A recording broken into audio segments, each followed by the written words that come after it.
Happy Thursday. I hope you're doing well.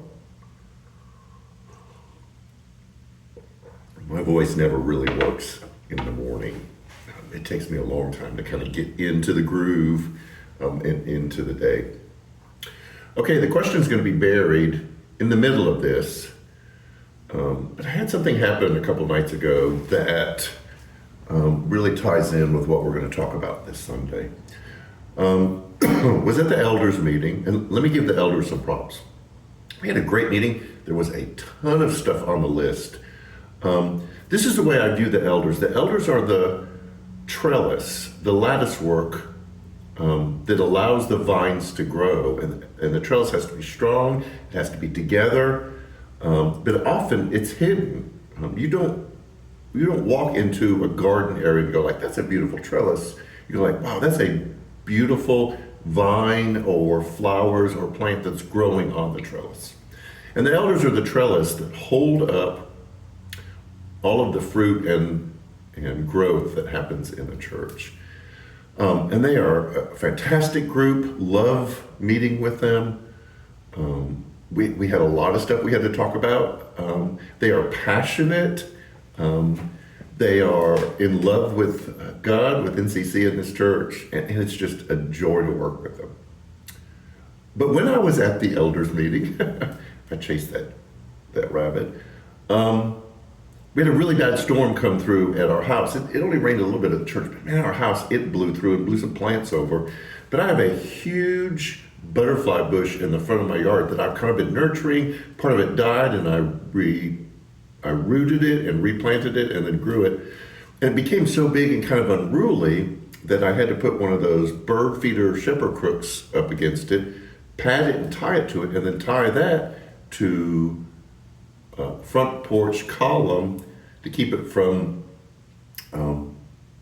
blowing over. Well, last night the wind was so strong that it grabbed that bush and it broke how had it tied. Well, not last night, Tuesday night, and pulled it over. And I was just leaning over the sidewalk coming to my front door. And it was important that stay anchored in order for it to be in the position to serve butterflies, bees, hummingbirds best. In fact, I have a hummingbird feeder nestled into the middle of it. And I realized that in our wilderness experience, that sometimes even when we are anchored, sometimes when we really think we are tied into where we're supposed to be, there's an event, there is something that happens in our life that breaks that loose, and we have to figure out what to do. I've got to get out there and just manhandle that butterfly bush, almost a tree, back up and reconnect it. So, the question, and I've asked this in a variety of ways before, what moors you? What keeps you tied into the thing that holds you steady? When storms come, when you can't handle all that life is throwing at you and it's just whipping you around. Notice all the storm analogies I'm using. What holds you in place? And even when that breaks, even when the beliefs that you had and the values you have and the things that kept you in place don't work anymore, then you've got to do the work that I've got to do and reconnect that to the house. That is what our service Sunday is going to be about. And I'll address that in a little bit later too, is we're going to talk about what anchors us. And it comes from two questions. Who are we? And we'll talk about that question. Like, who am I? Who am I to God? Who am I to the people around me? And then what am I to be about? Like, what is my life's purpose? What do I bring to the people close to me and to this world? That's part of the work that we have been given to do. And I think if we can answer those two questions, it can keep us anchored when the winds and the rain and everything is whipping around us. We're going to talk about that Sunday. Now, this Sunday is our church-wide fellowship and our food pantry. We know planning them on the same Sunday is tough, but the following Sunday is Labor Day weekend, and that wasn't a good time to plan it. What we're hoping to do is attract some of our food pantry people to our fellowship. We've had them come before. We welcome them, embrace them, love on them, and glad that they're there.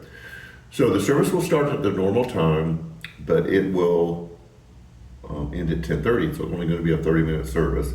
A couple songs, a shortened message. Then we will move to the community room for a time of fellowship. The team that's been working on it has been putting a lot of work into it. We're really excited about it. It's going to be different. We're going to participate in communion at our fellowship. So, and then all of that will be, the program part will be finished by 11:30, and then we're just going to eat and hang out together. So those who are involved in the food pantry, we know you've got a lot going on. We hope that you can join us however it is that you can.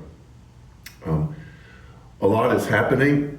We have some more expenses that we've got to take care of. That was part of the elders meeting conversation a couple nights ago, and we'll bring that to your attention. You don't need to know about that here. Everything you need to know is on social media. You'll see some important information coming out the next week or so. Make sure that you share it and pass it around. So anyways, I've got to finish my morning time and then get to work, and that's it. I talked myself into a corner. I hope you have a great day, great weekend, and we'll see you Sunday. Take care.